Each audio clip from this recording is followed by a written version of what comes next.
Amén. Shalom para todos nuestros hermanos de la congregación Shema Israel que nos están viendo tal vez desde su casita, que no pudieron estar aquí por X o Y razón, pero bienvenidos, y también todos aquellos hermanos y amigos que están en sintonía con la congregación Shema Israel en este día especial donde llevamos a cabo estudio de las escrituras, de la Dabar, de la palabra del Padre, de su Torah. Y es un honor poder compartir estas enseñanzas con cada uno de ustedes, así que sean bienvenidos. Esperamos que sus vidas sean edificadas en el nombre de nuestro amado y bendito Salvador. Amén. Vamos a continuar. Ya tenemos aproximadamente más de un mes dando la enseñanza, el nacimiento virginal del Mesías, verdad o mito. Amén. Verdad o mito. Estamos estudiando el nacimiento virginal de nuestro amado Salvador, Yeshua. Amén. Verdad o mito. ¿Qué hay detrás de toda esa enseñanza que por siglo ha imperado, por decirlo así, ha imperado dentro del pensamiento teológico cristiano? Y ese tema es la columna vertebral, por decirlo así, de las doctrinas, y digo las doctrinas porque en el cristianismo no hay una doctrina, hay miles de doctrinas. ¿Ven? Pero hay una que es la madre, es el vientre de toda doctrina, y es el nacimiento virginal del Mesías, o le voy a hablar en términos cristianos, de Jesús. Y no reconocer esa doctrina es ser declarado hereje o apóstata en estos tiempos modernos. ¿Ok? Todo el que no cree en esa doctrina dentro del cristianismo es considerado un hereje, un apóstata. Amén. Un satánico. Pero olvidémonos de lo que digan los concilios, los padres llamados padres de la iglesia cristiana, los teólogos, los reformadores, etcétera. Vamos a ver lo que las escrituras mismas enseñan al respecto. No lo que yo enseño, no lo que enseña ningún maestro. Vamos a dejar que las escrituras hablen. ¿Cuántos están de acuerdo conmigo? Y quiero entrar en este tema, ¿verdad? Estamos en la presencia del Padre y queremos enseñar con todo temor, responsabilidad, amor y misericordia.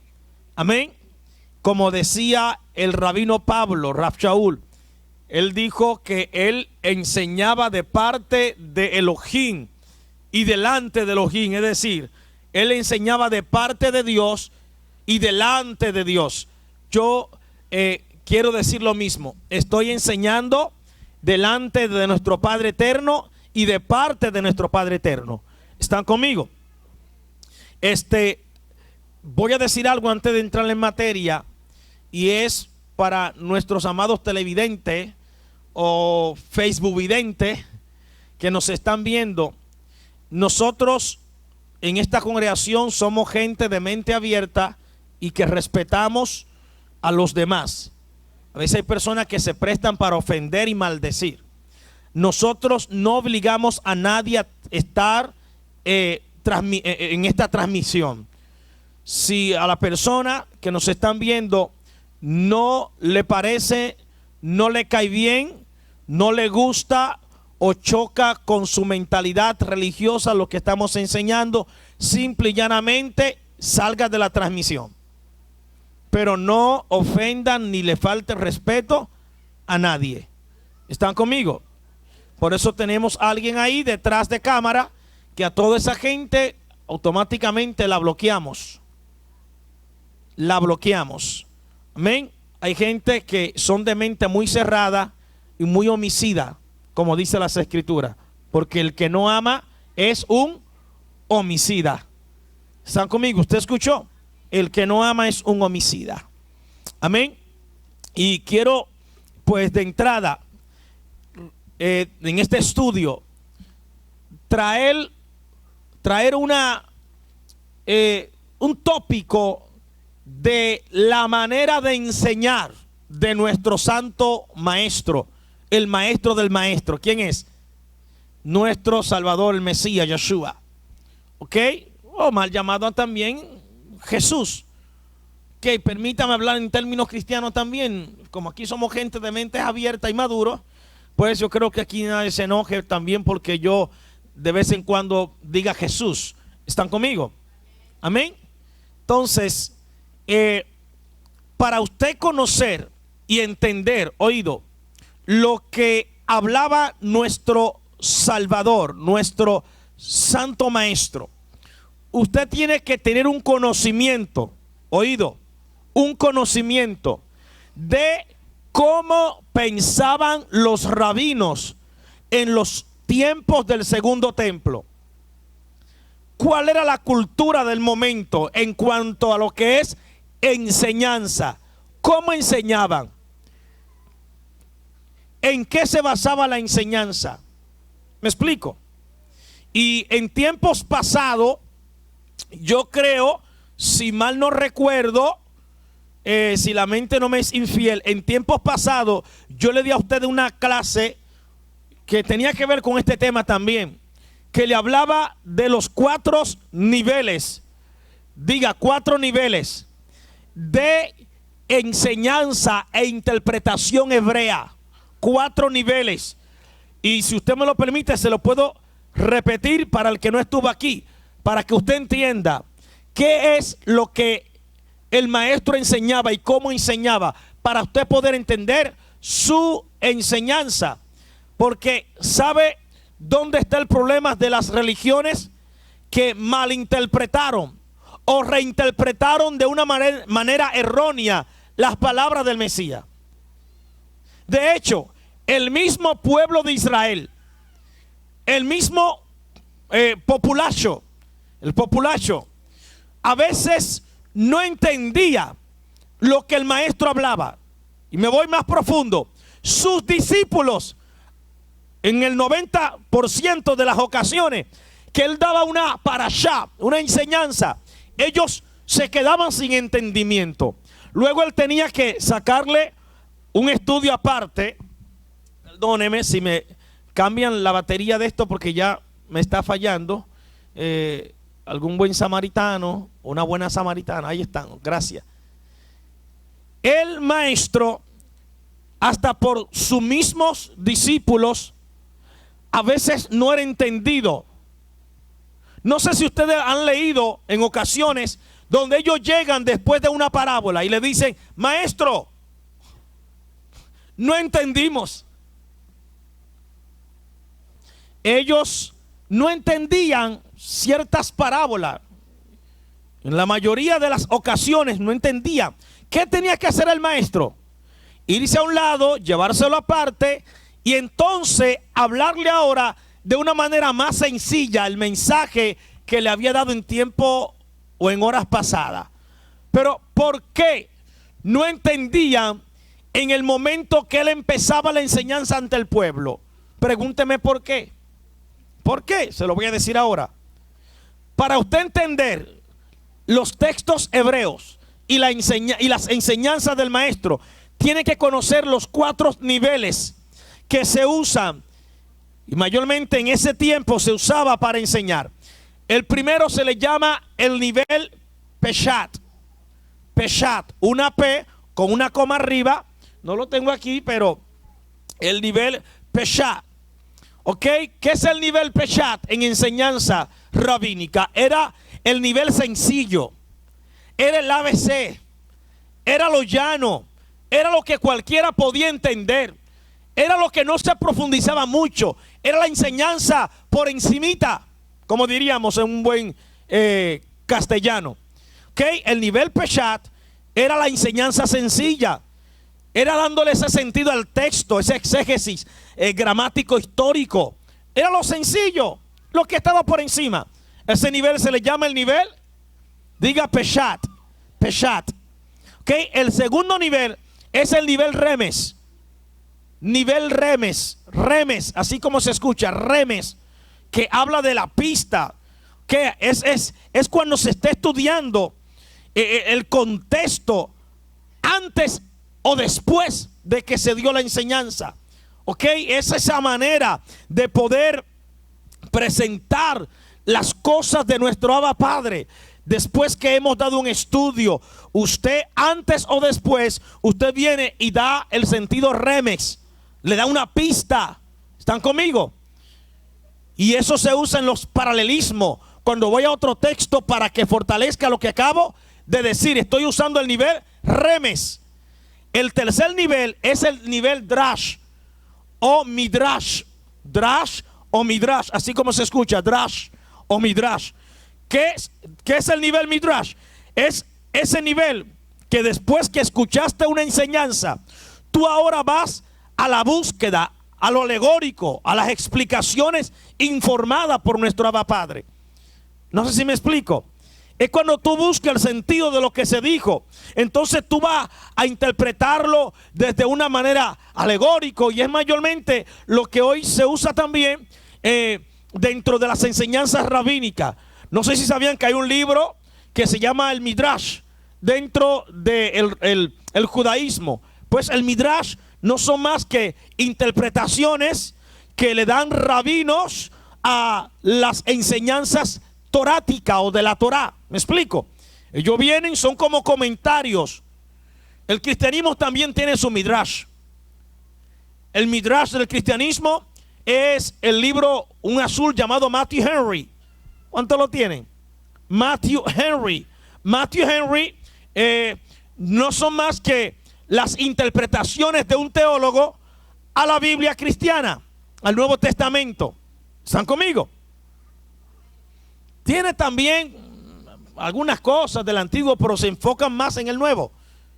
Eso es un midrash, una explicación de lo que según interpreta el rabino, en este caso en el judaísmo, o según lo que interpreta el teólogo, en este caso en el cristianismo. Entonces, ya sea el rabino o el teólogo cristiano, hacen unos escritos y te dicen: este texto quiere decir esto. Y tú lo crees o lo rechazas, pero hay un peligro en eso, porque puede ser de que tú estés siguiendo el punto de vista, ya sea lógico, teológico o interpretativo de un líder. ¿Me explico? Hay un poco de peligro en eso. Ahora bien, está el otro nivel. Le dije, estoy por el tercero. El primero es Peshat, ¿okay? Que es lo sencillo. El segundo, Remes, que es lo que te da la pista para llegar a la enseñanza. El tercero, Drash o Midrash, que es la búsqueda de esa alegoría, de ese sentido espiritual de lo que se habló. Amén. Por ejemplo, el Midrash se usa mucho, el Drash, en el cristianismo, los predicadores. Sí, porque cuando usted escucha la enseñanza, porque así como, por ejemplo, como la mujer del flujo de sangre se arrastró y tocó el manto, tú tienes que tocar por la fe. Ve, eso es un Midrash. Está usando Midrash sin darse cuenta.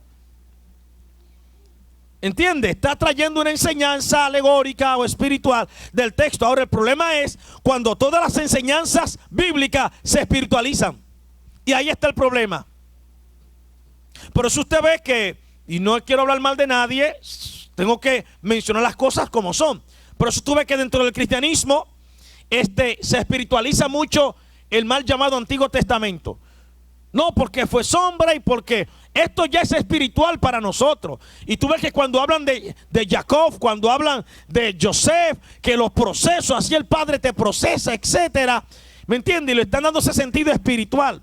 Ahora bien, lo único que nunca se espiritualizará será los diezmos, las ofrendas y la primicia. Eso es literal, eso hay que darlo. Eso no se espiritualiza, con eso no se negocia. No aquí, en el contexto cristiano. ¿Están conmigo? Eso no se puede espiritualizar. Si tú no das ofrenda o no diezmas, te lleva el diablo y te va para el infierno.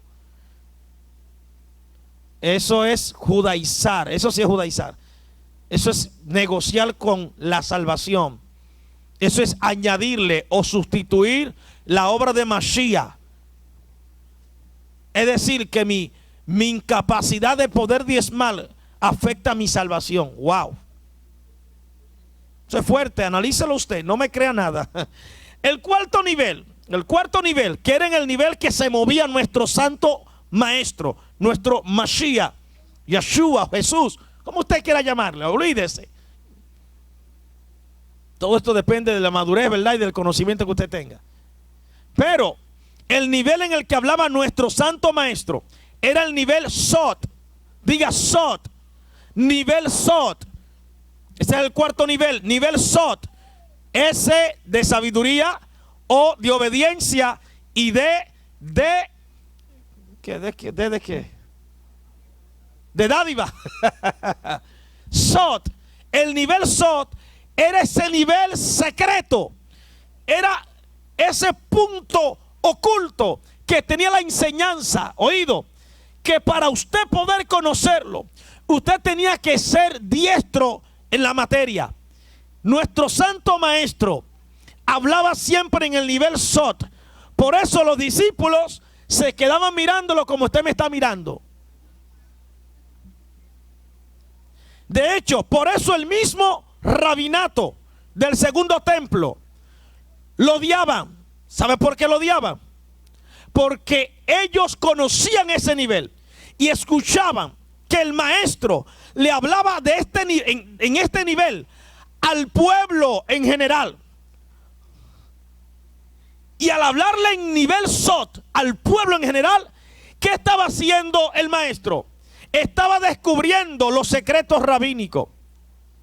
Porque si se fijan, siempre los hombres han querido ser los portadores únicos, algunos hombres, del conocimiento. El conocimiento es para todo. Por eso una de las profecías del Mashiach en el milenio, en el reinado del Mesías, es que nadie le va a preguntar a su hermano, enséñame. Dice, todos me conocerán, todos conocerán mi Torah. El Mashiach será el maestro por excelencia. Allí no tendremos maestro, ni hombres que se creen los super iluminados, ni ovejas que se creen más sabios que los maestros o pastores que lo pastorean. Sí, porque así hay ovejas que se creen muy sabios, que creen que bajando un videíto de YouTube ya eso le dio sabiduría. Usted sabe cuántas horas, y esto no lo digo para gloriarme, yo tuve que estar aquí, mi esposa es testigo, para poder traerle esta enseñanza hoy, que se la voy a proyectar ahorita mismo. 6 horas, de 12 de la medianoche a 6 de la mañana. Yo me acosté a las 6 de la mañana, dormí hasta las 10 y me dormí a las 7 porque yo no me duermo de una vez. Me levanté como casi a las 10 para volver a ¿qué? A tener mi meditación y momento de clamor con mi padre y seguir estudiando.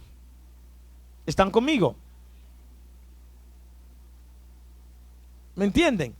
Yo no me paré detrás de una pantalla o en una computadora a ver un mensaje, una enseñanza de YouTube. ¿Me siguen? Entonces, no crea que porque usted ve un video de YouTube, usted es el super sabio o la super sabia. Santo.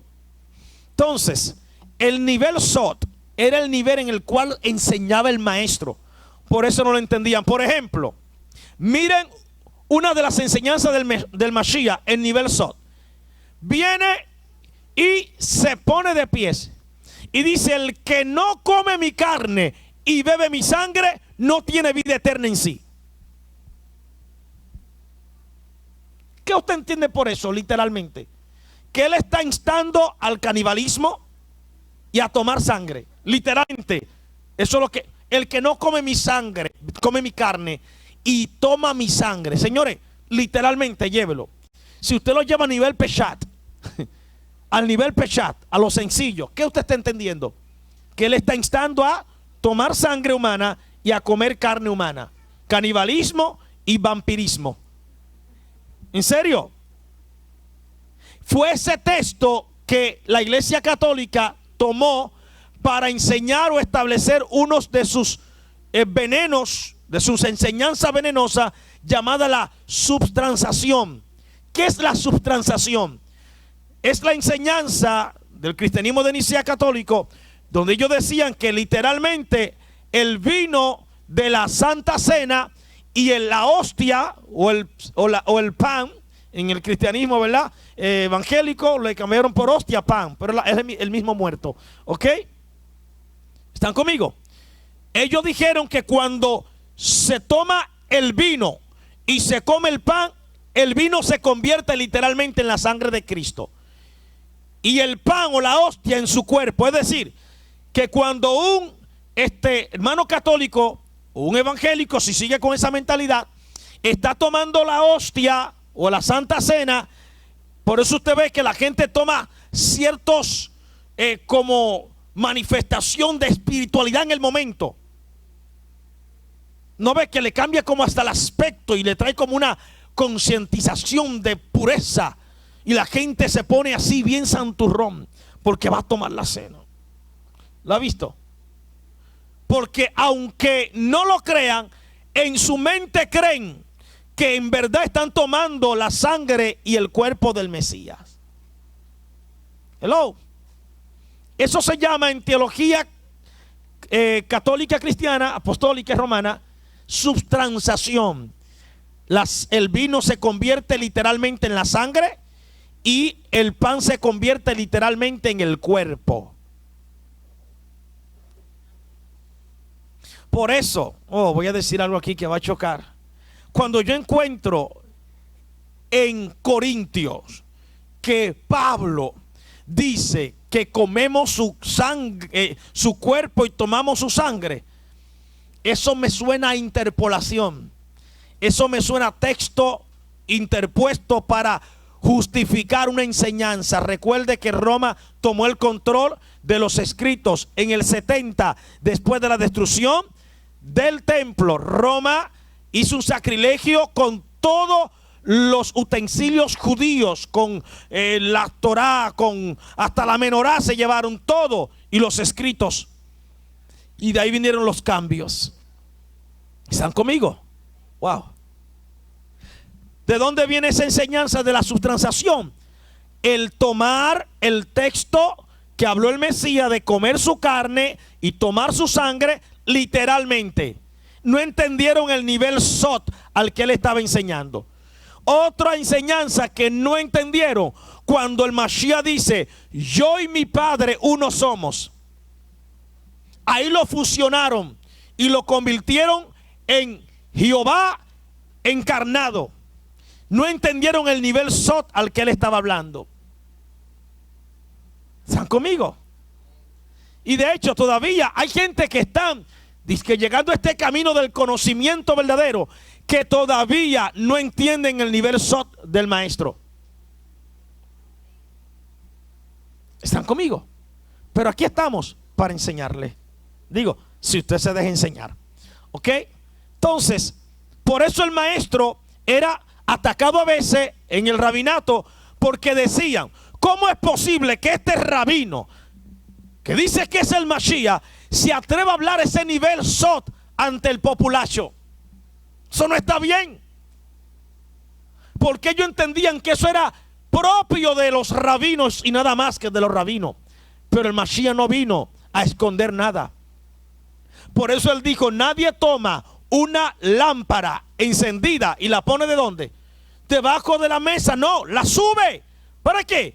Para que todo el que entre, la luz le resplandezca.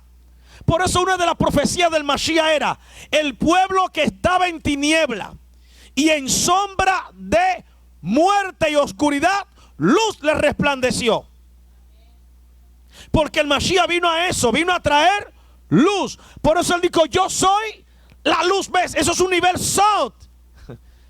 Todas las enseñanzas del Mashiach eran nivel sot, profundo. Obviamente, literalmente, él no era luz, él era un hombre. Pero ¿cuál es el nivel sot del que le está enseñando?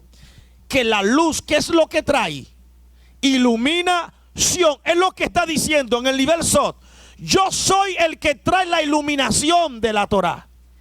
El que me sigue no andará en tiniebla. ¿Cuál es la tiniebla? La ignorancia, el error. la falsedad, las religiones.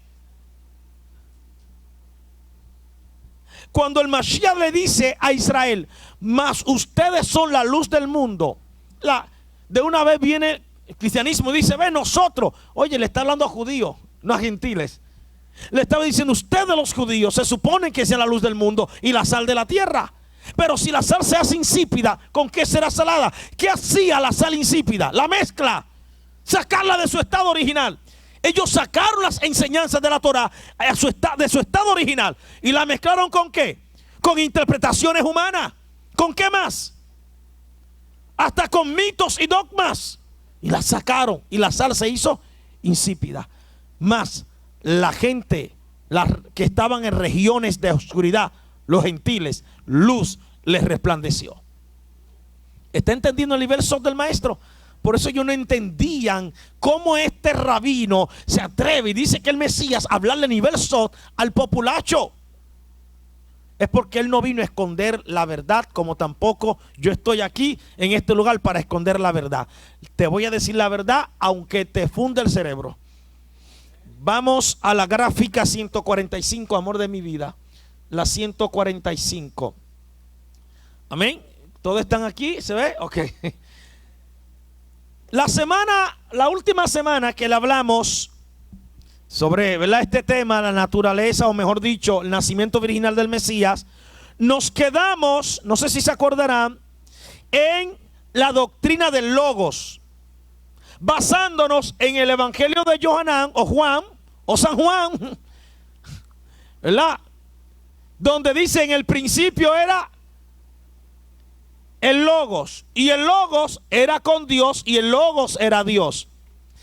Y estudiamos profundamente y con responsabilidad, con evidencia histórica, teológica, bíblica, hermenéutica, que el Logos era una doctrina filosófica griega.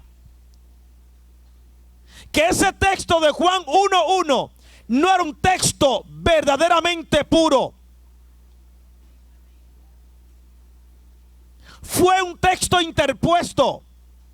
¿Por qué? Porque en el momento de su desarrollo el cristianismo se estaba moviendo dentro de un ambiente filosófico donde quien no tenía gnosis, conocimiento, era considerado como un fanático loco. Y ellos tenían que proyectar su doctrina de tal manera que aún los filósofos pudieran aceptarla. Y la filosofía del momento era la del Logos. ¿Quién era el Logos en el contexto filosófico griego? El Logos era el mensajero del dios Zeus, el demiurgo. Platón, Aristóteles y todos ellos, los epicúreos, tenían el Logos como un dios de menor categoría que Zeus, que se encarnó y se llamó Hermes y era el mensajero de Zeus. Entonces, en Juan 1:1 presentan a Jesucristo como el Logos de Dios, como la encarnación de ese Dios supremo que viene siendo el mensajero, bañado totalmente ¿de qué? De paganismo. ¿Están viendo? No me tiene que creer, estudie. Yo no estoy aquí para que usted me crea obligado, no, estudie, tranquilo. Pero recuerde algo, que el que busca la verdad, lo más probable es que termine encontrándola. Y cuando la encuentres tendrás que tomar dos caminos. O le sigues los pasos o te devuelves y la ignoras. Y sigues en tu ignorancia. ¿Me explico? Ay, es tan serio. Entonces, hablamos que la teología del Logos es una teología griega. Antes de que el Mashiach llegara a la tierra, ya había en el mismo judaísmo un filósofo llamado Filón de Alejandría, judío, que ya enseñaba del Logos. Antes del nacimiento del Mesías, ya eso estaba hasta en el judaísmo.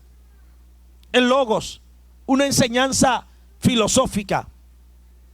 Y metieron eso ahí en Juan 1:1 para poder darle ese brillo, esa aceptación en el mundo del conocimiento y de la gnosis, en Roma, ¿verdad? Para que el cristianismo fuera visto no como algo de gente sin letra, sino también que ellos eran filósofos. ¿Están conmigo? Bueno, me parece mucho que no. Bueno, vamos, aquí estamos, vamos a este punto hoy. La naturaleza del Salvador en las teologías del cristianismo.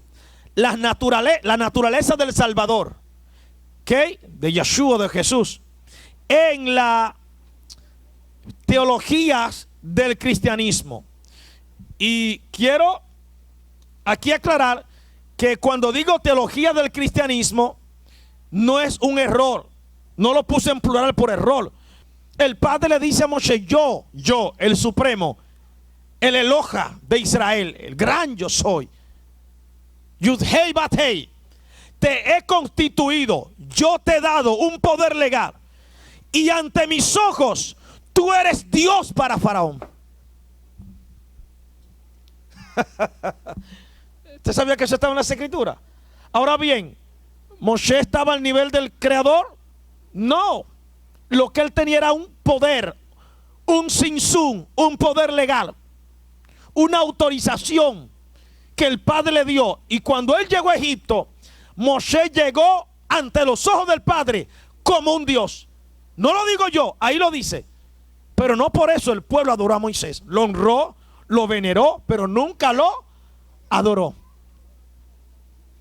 Porque Shema Israel, Yahvé o Adonai Eloheinu, Adonai Echad, escucha Israel, Adonai, tu Elohim, tu Eloja es uno. ¿Están conmigo? ¿Están viendo? ¿Está en las Escrituras eso? ¿Lo leyeron? Está ahí en las Escrituras. ¿Me siguen? ¿Continuamos o le duele la cabeza ya? Entonces, vamos al otro punto. Dentro de ese ambiente hostil, y de guerras teológicas entre los padres de la iglesia cristiana, se formaron ciertos concilios. ¿Qué se formaron? Ciertos concilios, oído, en los cuales se citaban a los apologistas para debatir su punto teológico dogmático, pero la mayoría de los concilios, por no decir todos, siempre ganaban los que más adeptos o seguidores tenían. Los que tenían poco, para abajo. ¿Estás conmigo? Entonces, los que tenían más seguidores del dogma, eso iban a ser los vencedores. Vamos al otro punto, por favor. Al otro punto. Amén. Ok. Entonces, al grupo perdedor se le declaraba herejes, aunque estos estuvieran en lo correcto, más cerca de la verdad. Como eres un perdedor, eres un hereje. ¿Están conmigo? Entonces, tal fue el caso del primer concilio ecuménico de Nicea. ¿Cuántos saben que el primer concilio ecuménico en Nicea fue en el 325 después de nuestro amado Mesías? Este concilio ecuménico fue levantado por el emperador romano Constantino. ¿Para qué? Para refutar y a la misma vez establecer por medio de un edicto el credo de Nicea. ¿Cuántos saben qué dice el credo de Nicea? Que lo menciona hoy la iglesia católica y también la cristiana lo tienen también. Creemos en un solo Dios, Padre de nuestro Señor Jesucristo, y creemos en Jesucristo, el Hijo encarnado, de la misma esencia que con el Padre. Esa era la primera parte del credo. Luego, con unos años, se añadió entonces lo del Espíritu Santo. Creo en el Espíritu Santo, quien procede del Padre y comparte la misma esencia que con el Padre. ¿Por qué se metió entonces después el Espíritu Santo? Porque en el 425, si mal no recuerdo, entonces se levantó otro concilio para establecer la Trinidad. Hello. Ay, Padre, tan serio. Aleluya. Perdóneme si le he herido su sentimiento. Amén. Entonces, dicho edicto fue el resultado de una fuerte discusión con un teólogo filósofo cristiano llamado Arriano. ¿Qué declaraba Arriano? Este teólogo cristiano, él Él declaraba que el Hijo, Jesús, era distinto al Padre Dios y que no participaba de la misma naturaleza del Creador, lo cual estaba generando fuertes tensiones de los diferentes teólogos y obispos del movimiento cristiano. Arriano dice: no, sí, yo creo que Jesús es el Salvador, pero no creo que sea Dios encarnado. Eso no es así. No creo que sea de la misma esencia que el Creador. Entonces, Arriano se le llevó a un concilio. Escuche, pero Constantino al principio estuvo con Arriano porque Arriano había conseguido más seguidores. Luego Arriano va perdiendo seguidores porque viene una nueva teoría o dogma, la del trinitarianismo. Los trinitarios ahora tienen más seguidores. Y fue en el 325 que Constantino dijo: espérate, esto hay que arreglarlo. En el 325 vino el concilio para establecer que Jesús era Dios. Y le voy a traer la semana próxima lo que dicen los diccionarios teológicos cristianos. Sí, Jesús es de la misma esencia, es con Dios, pero distinto a Dios.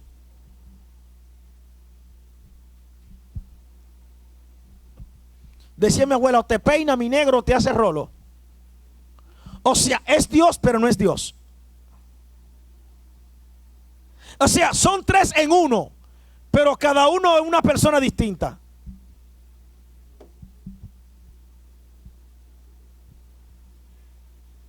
Señor, y aunque no es el tema, viene después de que terminemos este estudio. Venimos hablando sobre la Trinidad.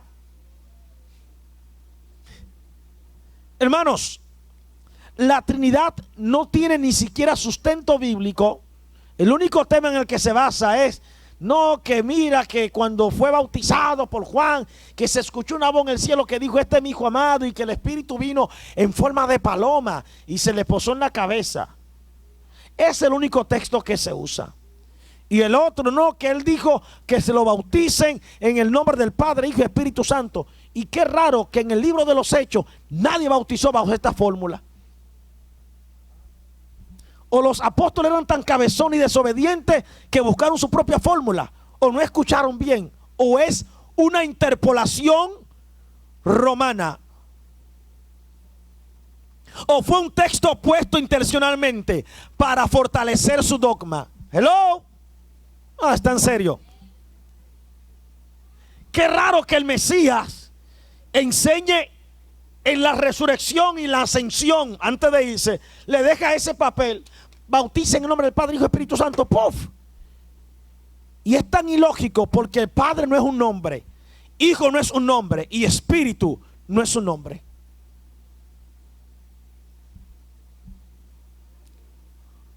Hello.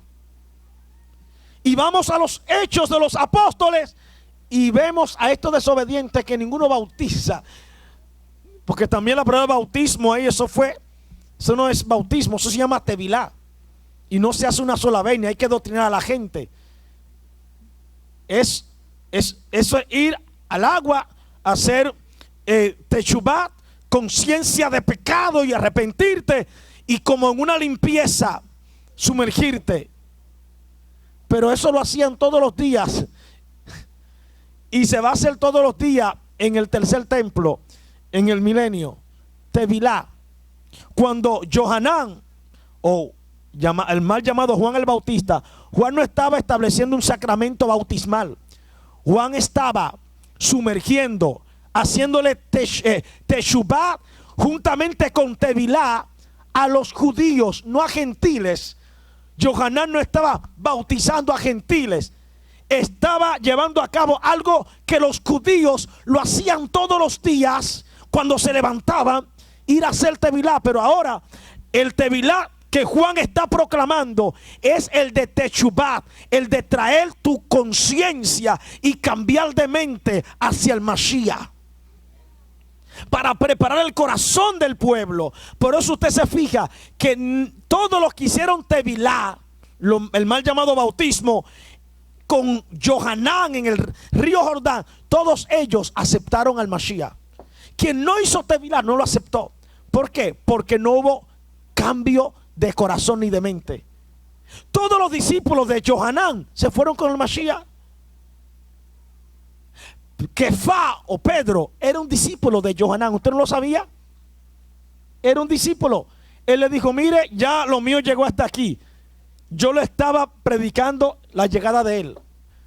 Y dice Juan: yo no sabía que era él, pero me dieron una señal. Y yo vi la señal en él. Y este es. ¿Y sabe qué hicieron ellos? Bye bye, Johanán, nos vamos con Mashiach. Y dejaron a Johanán. ¿Están conmigo? Pero no era un sacramento bautismal que él estaba llevando a cabo allí. Eso es falso. Hello. Ay, Padre.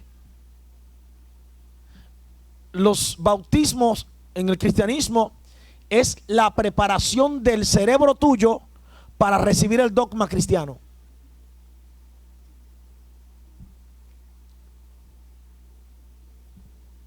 Por eso tienes que tomar clase de bautismo. Eso viene siendo lo mismo que el catolicismo. Ve que son madre e hija. ¿Están conmigo? ¿Qué te daban en el catolicismo? El librito que se llama, ¿cómo que se llama ese librito? El catecismo, ¿verdad? Catecismo. Yo lo tomé.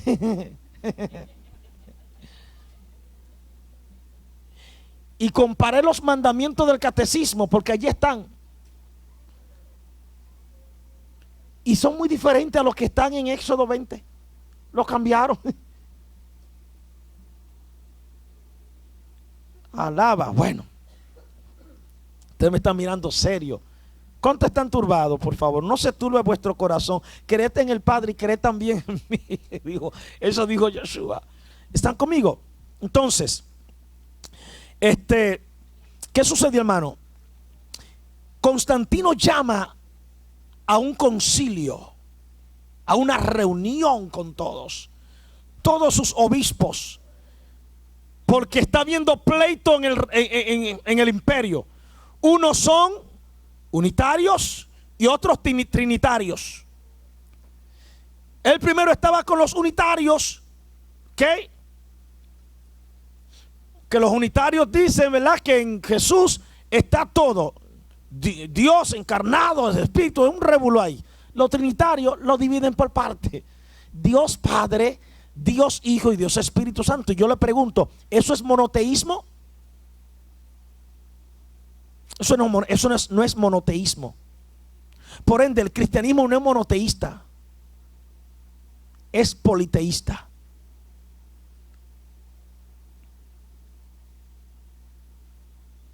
Hello.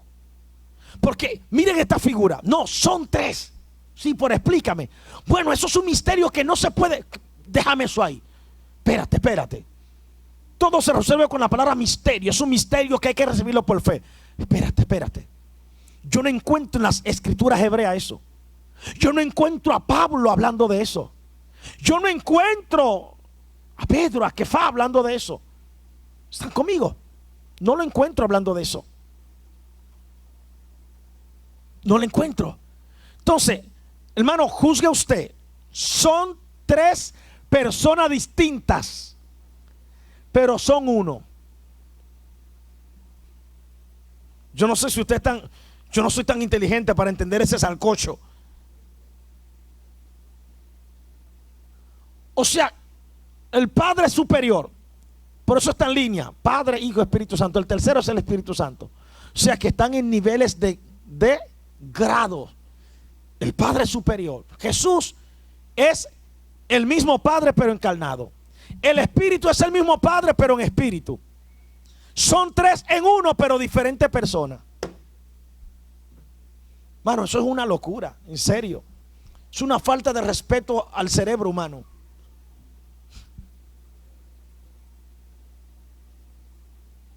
Hello.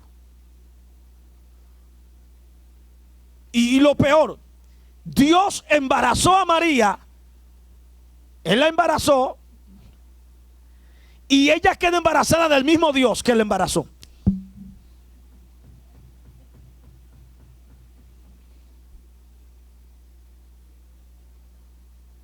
Pero entonces tenemos un problema, porque es Dios que la embaraza, pero que es el Espíritu Santo también que la embaraza. ¿Y quién fue que la embarazó por fin? ¿José, Dios o el Espíritu Santo?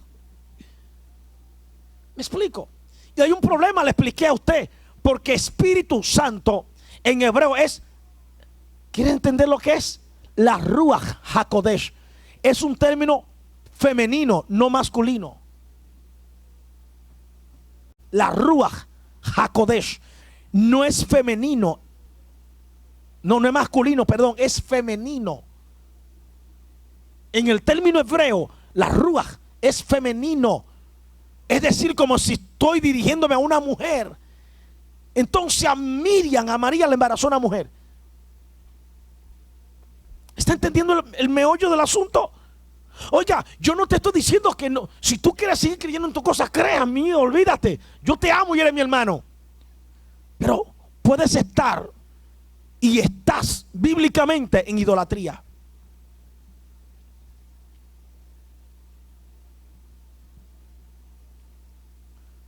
Hay gente que en su mente le oran al Padre, le oran al Dios Padre, le oran al Dios Hijo y le oran al Dios Espíritu Santo. Ese tema lo vamos a desarrollar en el próximo, después que terminemos este. La Trinidad, verdad o mentira, no se lo pierda. Amén. Y te quieren sacar texto. No, pero que mira, que estaba y que el agua y que se escuchó la voz. Ok, entonces tú tienes un problema. Porque si me dice que el que entró a bautizarse es el mismo Dios que estaba encarnado, entonces ¿quién rayo le habló? Dejó una cinta en el cielo grabada para ese día.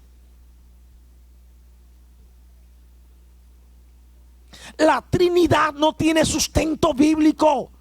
Hermano, busque la historia, investigue. Es una doctrina que tiene inicio en el 425, si mal no recuerdo, después del Mesías, establecida por Constantino como un dogma, como un edicto. ¿Me siguen? Va a estar bueno el tema de la Trinidad, no se lo pierda.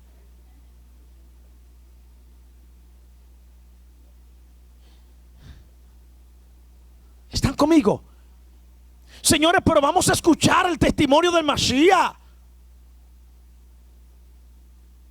Maestro, le dice un judío, ¿cuál es el principal mandamiento de la Torá?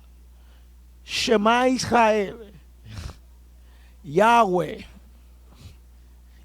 es uno. Eso no lo dije yo, lo dijo el maestro. Olvídate de los padres de la iglesia, olvídate del teólogo. Vamos a escuchar al santo maestro.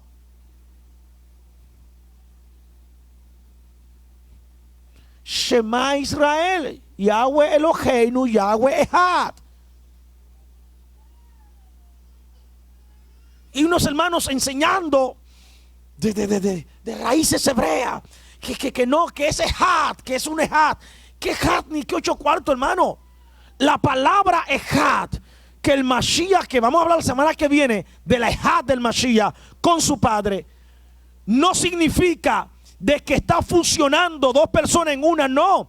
Echad es igualdad de propósito, de enfoque. Cuando el Mashiach dice, oiga, mi padre y yo uno somos, es lo que está diciendo, yo y mi padre tenemos el mismo propósito. Yo no vengo a hacer mi voluntad sino la de él. Somos Echad, como lo es una mujer y un hombre cuando se casan. Cuando dice en Génesis, dejará el hombre a su padre y a su madre y se unirá a su mujer, y los dos serán Echad, una sola carne. Oiga, el hombre que se casa con una mujer no le cambia su naturaleza de hombre. Lo que le cambia es su naturaleza de propósito, porque ya tú no estás planeando planes para ti solo. Tienes que incluir a tu esposa en todo. Si tú eres rico, ella es rica. Si tú eres pobre, ella es pobre. Porque son una sola carne. Ese es el concepto de Echad verdadero. eso de que la palabra, y vamos a ver eso, ya lo estudiamos, pero le voy a dar un tópico la semana que viene, de Juan 1:1, que en el principio la palabra era con Dios y la palabra era Dios y la palabra se hizo carne. Señor, entienda, eso tiene más sumo de paganismo griego que otra cosa. Eso es pensamiento griego, entiendan. ¿Está conmigo? Que la carne oye, que la palabra del Padre tomó forma humana y se encarnó. O sea, si esa palabra se encarnó y se convirtió en un Dios, entonces, hermanos, tenemos aquí más de un Dios. Por eso es que dicen Dios Padre. ¿Cuántos dioses van ahí? Cuente conmigo los que tienen matemática. Dios Padre, Dios Hijo y Dios Espíritu Santo. Entonces no hay un Dios, hay tres dioses. ¿Te está entendiendo? Pero nos queremos aferrar a cosas que no tienen sustento bíblico y explicar lo inexplicable. Hay gente que salieron, ¿verdad? Con todo respeto, que salí de Roma. No, tienen todavía secuela romana en la doctrina, en la enseñanza, predicando un ejat falso de un semidios. Escuchaba a un judío hablar en estos días. ¿Por qué no podían creer en el Jesucristo cristiano? ¿Y sabe cuál fue el tema principal? El punto de 23 que soltó. Porque nosotros no esperamos un semidios. Esperamos a uno de nuestros hermanos, a un linaje de David, de la tribu de Judá. No esperamos un Dios. Esa no fue la promesa que nos hicieron. Moshe, decía él, no nos prometió que Dios se haría carne. Nos prometió que, como ellos dicen Hashem, ¿saben? No mencionan el nombre por respeto. Hashem.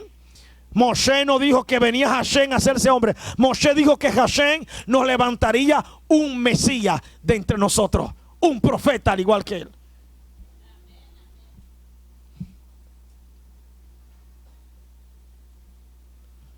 ¿Sabe cómo el judío ve la doctrina cristiana, la deidad de Jesús, como una enseñanza pagana?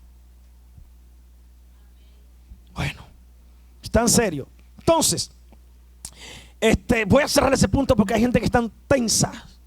Entonces, Arriano fue acusado de hereje, expulsado, y Constantino se inclinó por los trinitarios. ¿Por qué usted cree que se inclinó ahí? Porque el grupo tenía más adeptos y seguidores. Y si le doy la razón a la mayoría, entonces yo estoy manteniendo el orden de mi reinado. Todo esto era un asunto político. ¿Están conmigo? Político. Entonces, ¿qué más puedo decir de este punto? Constantino estableció como un edicto la doctrina de la Trinidad, como uno de los dogmas cristianos, y quien no creyera en ese dogma era un hereje y echado fuera.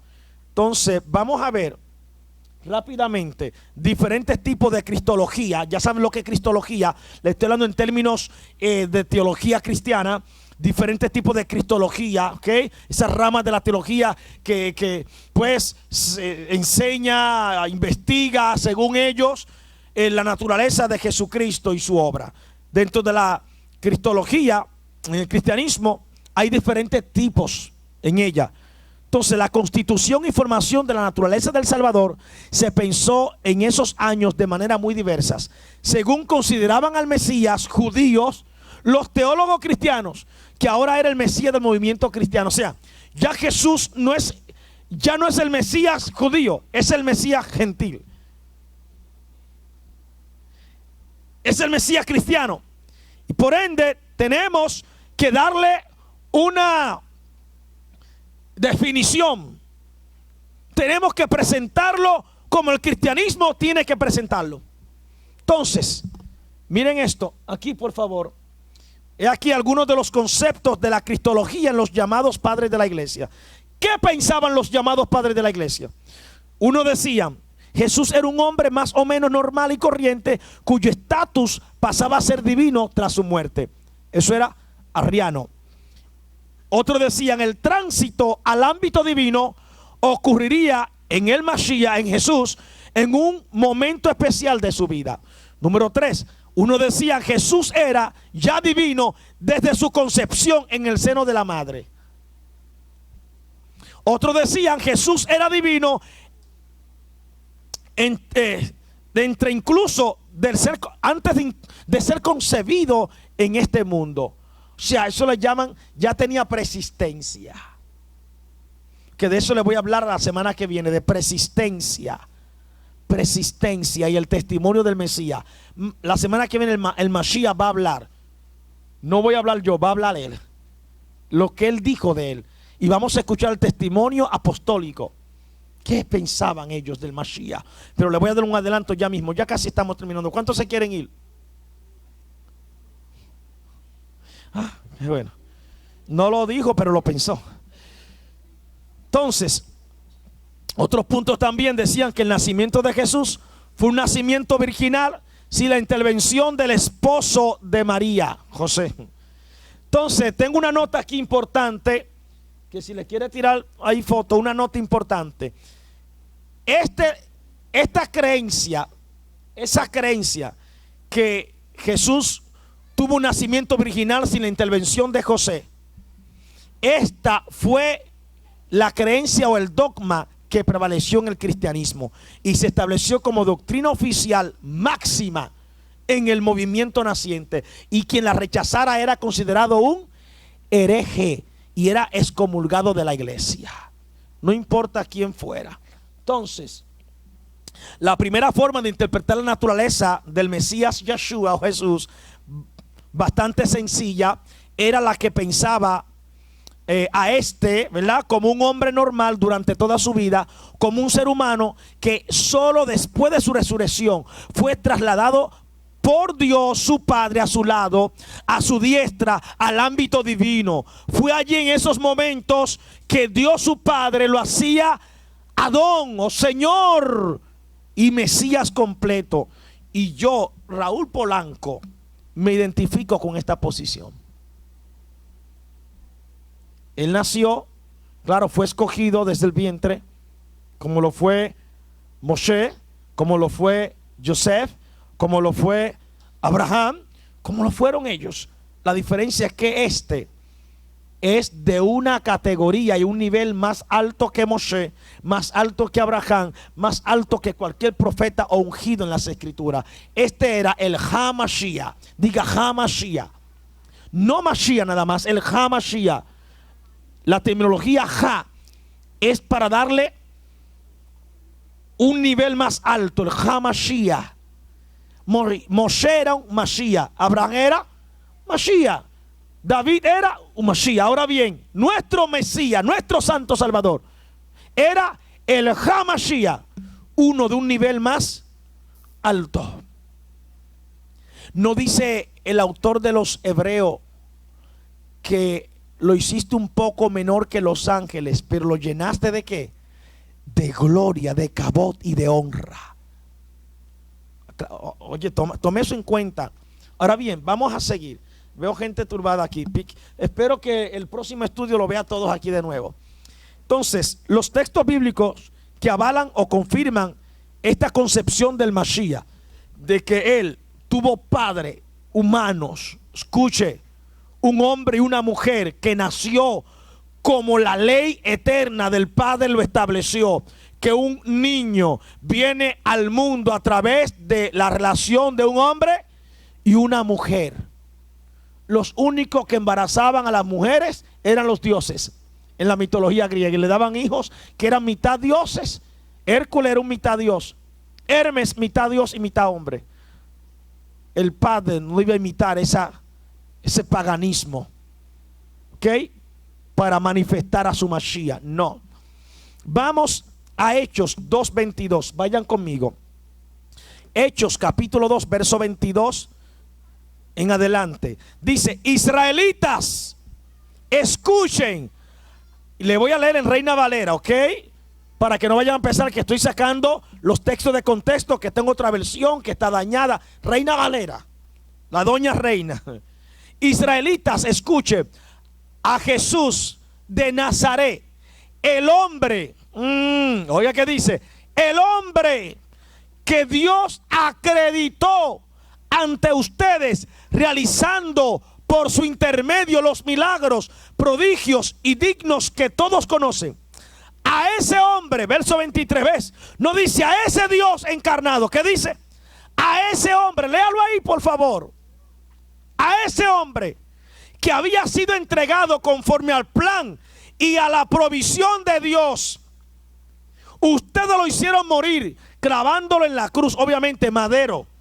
Aquí en la traducción Reina Valera se le pusieron cruz, pero es madero. Por medio de los infieles. Verso 24. Pero Dios lo resucitó. ¿Quién lo resucitó? No dice porque Él se resucitó a sí mismo. ¿Qué dice? Dios lo resucitó, librándolo de las angustias de la muerte, porque no era posible que estuviera dominio sobre él. Vamos a seguir. Otro texto. Hechos 2:36. Se lo puse en grande este. Dice, por eso todo el pueblo de Israel debe reconocer que a ese Jesús, la Yeshua, que ustedes crucificaron o colgaron en el madero, Dios lo ha hecho Señor y Mesías. ¿Están viendo? Dios lo ha hecho Señor y Mesías. Y mire, estoy leyendo de una Biblia católica. Hello. O le crees a las escrituras o a los padres de la iglesia cristiana o a los filósofos. ¿A quién le vas a creer? Están hablando aquí los que anduvieron con el Mashiach. Vamos a seguir. Otros versos. Todo es verso. Déjame ver. Aquí es. Aleluya. Déjeme. Aquí es. Romanos capítulo 1, verso del 1 al 4. Carta de Pablo, servidor de Jesucristo. Estoy leyendo en una Biblia católica también. Llamado para ser apóstol y elegido para anunciar la buena noticia de Dios que Él había prometido por medio de sus profetas en las Sagradas Escrituras, acerca de su Hijo Jesucristo, que es Yeshua HaMashiach, nuestro Adón, nuestro Señor, nacido, oiga bien, lea eso y márquelo, nacido de la estirpe de David según la carne. ¿Nacido de quién? De la relación de Miriam con... No, es que el linaje se lo dio María. Mire, en el contexto hebreo, la mujer no da linaje, es el hombre.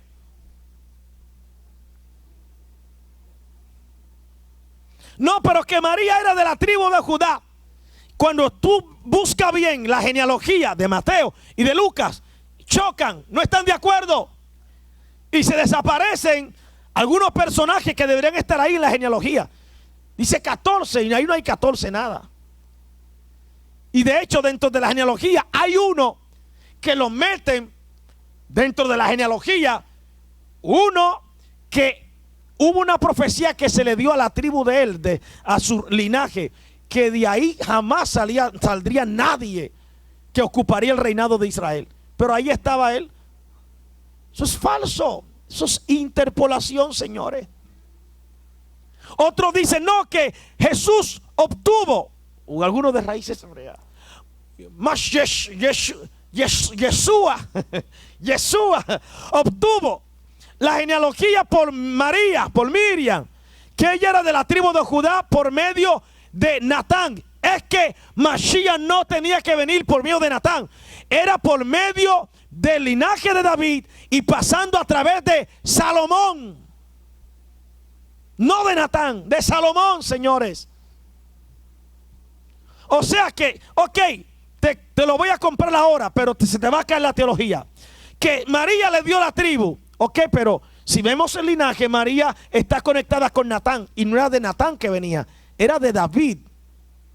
Y ahí está descalificado. La mujer no da tribu, la tribu la da el hombre. En el contexto hebreo, la mujer no da tribu.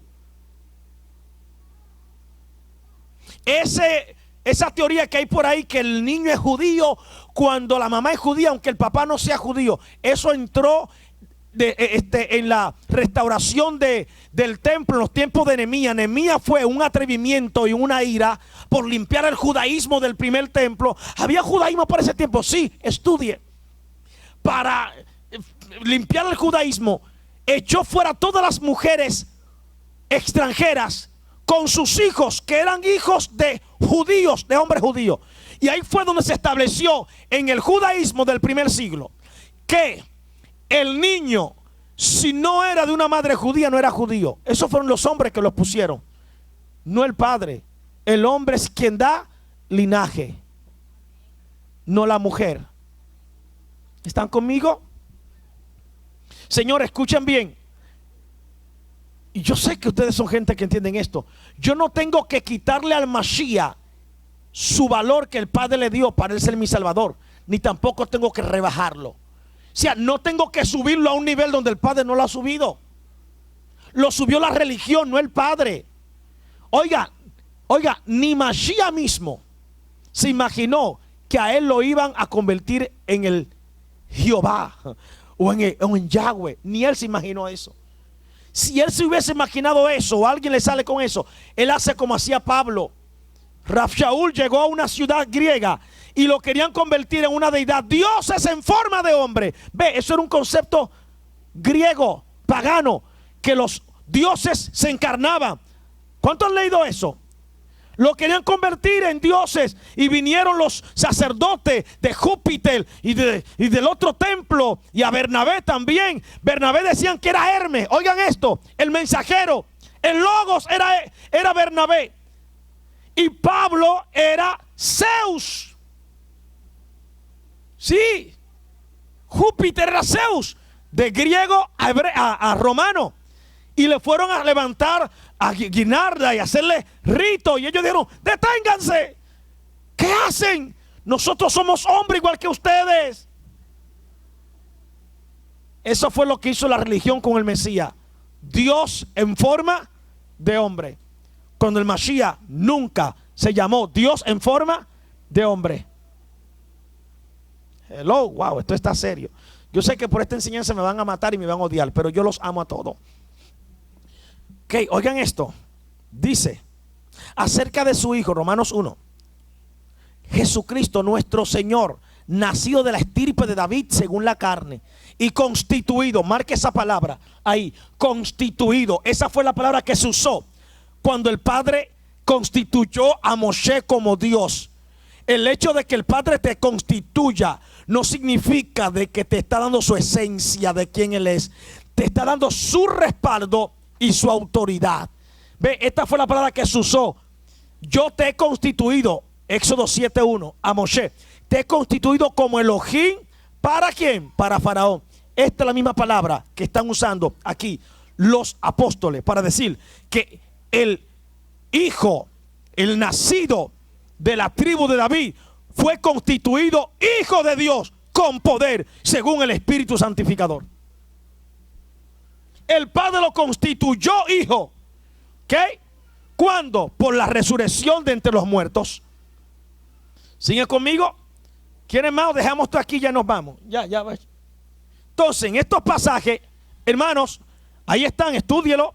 En estos pasajes no aparece por ninguna parte un Jesús que sea mitad Dios y mitad hombre. Eso le llaman en la teología cristiana unión hipostática. Que en Jesús había dos naturalezas. Era tan hombre que no parecía Dios, pero a veces era tan Dios que no parecía hombre. Eso no es verdad bíblica. Eso es filosofía griega. Entienda. No aparece en estos textos eso, o que sea Dios por generación y esencia. Más bien queda excluido esta idea. Pues cuando estudiamos esos textos que ya hemos citado, ¿qué vemos ahí, por favor? ¿Qué vemos ahí? Que el Mashiach no se presenta, ni lo presentan los apóstoles como Dios. Vamos al otro punto. Otro punto importante, para que usted entienda, analizando estos textos, y con esto nos vamos. Fíjense que en los textos que hemos leído, es el eterno Elohim quien resucita al Mesías de entre los muertos y no él mismo. Es el eterno, su Abba Padre es quien lo resucita. Él no se autorresucita. ¿Me siguen? ¿Qué dice Hechos 5:30? el Dios de nuestros padres ha resucitado a Jesús. Ve, no dice porque Jesús, nuestro Dios encarnado, se autorresucitó. Señores, leamos las escrituras como está y dejemos de inventar. El Dios de nuestros padres ha resucitado a Jesús, al que ustedes hicieron morir colgándole de un madero. Oigan esto, señores, y es que no analizamos. Quiero que todos escuchen esto, porque esto es estudiar con responsabilidad y temor.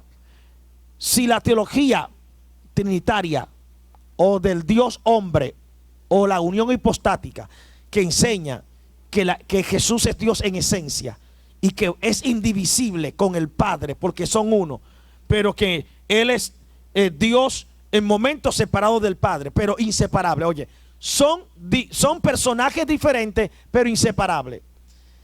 Le pregunto, en el madero, ¿quién murió? Entonces, esa doctrina puede enseñar que Dios experimentó muerte física. Porque si es indivisible con su Padre, que es lo que enseña, entonces en Jesús también Dios murió. Dios estaba muriendo en un madero. ¿Usted cree eso? Él dice, Yahweh, que Él es Kadosh, santo. Nada inmundo puede habitar en su esfera.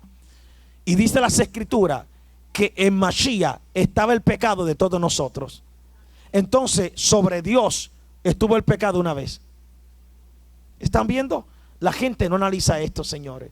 No es que Dios todo lo puede. Dejémonos de tontería. ¿Por qué Mashiach grita en el madero? Elí, Elí, lava sabatani? ¿A quién está orando? A sí mismo, autooración. Raúl, Raúl, ¿por qué me he desamparado? No, te he desamparado porque tú sabes, Raúl, que estoy jugando dos papeles en uno. Elí, Elí, lava sabatani. Dios mío, Elohim, Abba, ¿por qué me he desamparado? ¿Quién lo desamparó? Su padre. ¿Por qué lo desamparó? Por el pecado que había en él. ¿Están viendo? La gente, por estar defendiendo dogmas, están en idolatría. En idolatría. Y por eso el Padre lo va a llamar a capítulo. Por eso no tendrá recompensa por idólatra. Quieren defender lo indefendible. Y aún gente dice que no, que ya yo no estoy en Roma y que yo estoy, son maestros enseñando cristianismo. Oh, Padre, tan serio ustedes. ¿Seguimos? Ya nos vamos. ¿Están contentos? Fue también, oiga esto, el Padre fue quien lo resucita, pero también el Eterno es quien lo unge con el Espíritu, con el Ruach, constituyéndolo en Adón, Señor. Hechos 10:38. Vamos a Hechos 10:38. Busque todo lo que estoy. Amén. Hechos 10:38, la próxima gráfica, por favor. Dice, como Dios, ¿ve? Aquí hizo una exégesis sencilla en estos textos, creo que en la próxima. Aquí es, mire, dice, como Dios, ve, Dios es la deidad, ungió a Jesús, Jesús es el hombre de Nazaret, con el Ruach. ¿Qué es el Ruach? La Ruach HaKodesh, el poder, lo que el Padre saca de él para darnos, para bendecirnos. Con el Ruach, el Padre lo ungió, llenándolo de poder. Él pasó haciendo el bien y curando a todos los que habían caído en el poder del demonio, porque Dios estaba con él. ¿Quién estaba con él? El Padre. ¿Está viendo? Entonces también fue el Padre eterno quien posicionó a su Mesías en lugares de honra.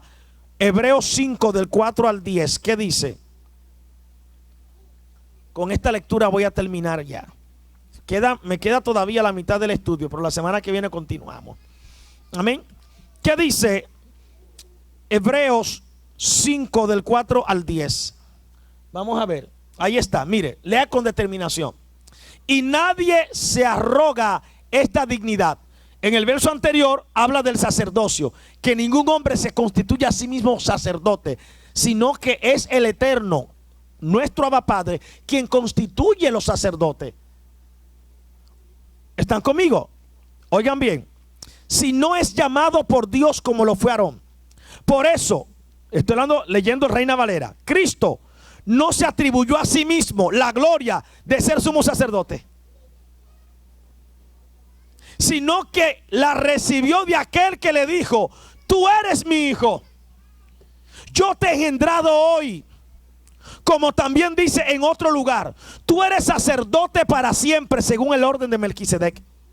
Él dirigió durante su vida terrena, Yeshua o Jesús, súplicas y plegarias con fuertes gritos y lágrimas. Aquel que podía salvarlo de la muerte. Oigan, ¿a quién él estaba clamando? A sí mismo, no. Aquel que podía librarlo de la muerte. Por favor.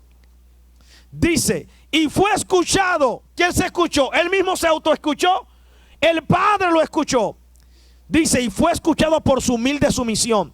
Y aunque era hijo de Elohim, de Dios, aprendió por medio de sus propios sufrimientos qué significa obedecer. Wow, ¿necesita el Eterno obedecer?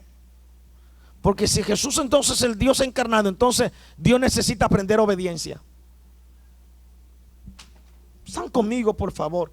Señores, vamos a pensar con nuestro cerebrito que el Padre nos ha dado. No nos dejemos meter cosas en la cabeza. Rompamos con el ciclo religioso ese y con la idolatría y la falsedad. La Biblia está hablando, yo no estoy hablando yo, aquí estoy leyendo. Y estoy leyendo hasta en Reina Valera, leyendo en Biblia católica. Dejé las Biblias restauradas hoy a un lado para que vean.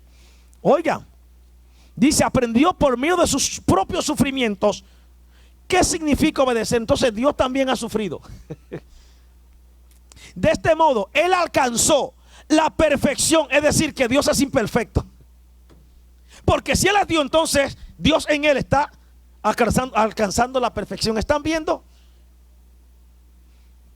Esto no cuadra en la teología bíblica, en la verdad bíblica. ¿Ok? Dice, Él alcanzó la perfección y llegó a ser causa de salvación eterna para todos los que le obedecen. Porque Dios lo proclamó sumo sacerdote según el orden de Melquisedec. ¿Quién lo proclamó? ¿Quieren más texto? Hechos 17:30. Pero Dios, que es la deidad, el Padre, la Abacadosh, habiendo pasado por alto los tiempos de esta ignorancia, ahora manda a todos los hombres en todo lugar que hagan teshuvat, que se arrepientan. Verso 31. Por cuanto ha establecido un día en el cual juzgará al mundo con justicia. ¿Por qué va a juzgar al mundo? Por aquel varón. ¿Cuál es el varón? Yeshua, Jesús, como usted quiera llamarle. El Padre, el Creador, el Eterno, va a juzgar al mundo por aquel varón. Por aquel varón a quien designó, dando fe a todos con haberle levantado de los muertos. Ay, Padre. Vamos a dejarlo hasta ahí. Seguimos la semana próxima. Nos vamos a quedar aquí en este punto. Aquí, mire. A ver, otra percepción teológica sobre el Mesías, Yeshua o Jesús. Ahí está. Tírenle foto para que se quede ahí y para que me recuerde que fue que nos quedamos. Otra percepción teológica sobre el Mesías Yeshua. Y también la semana que viene vamos a hablar sobre la preexistencia, la encarnación y el testimonio del Mesías. ¿Es bíblico la preexistencia? Que Jesús preexistió. Y digo antemano, si preexistió, entonces fue que ya se había encarnado anteriormente. Y si ahora en el Nuevo Testamento encarnó, entonces no es encarnación, es reencarnación. Eso no es bíblico. ¿Están conmigo? ¿Ve el rollo en que uno estaba metido? Hello. Ay, Padre. No, pero que Él dijo que antes de que Abraham fuese, yo soy. Todas esas cosas las vamos a explicar la semana que viene desde la perspectiva del contexto hebreo, no romano. Esta historia continuará. Shalom para todos los que están en sus casas. Amén. Lo amamos y esperamos que hayan sido edificados con esta enseñanza de hoy. Amén.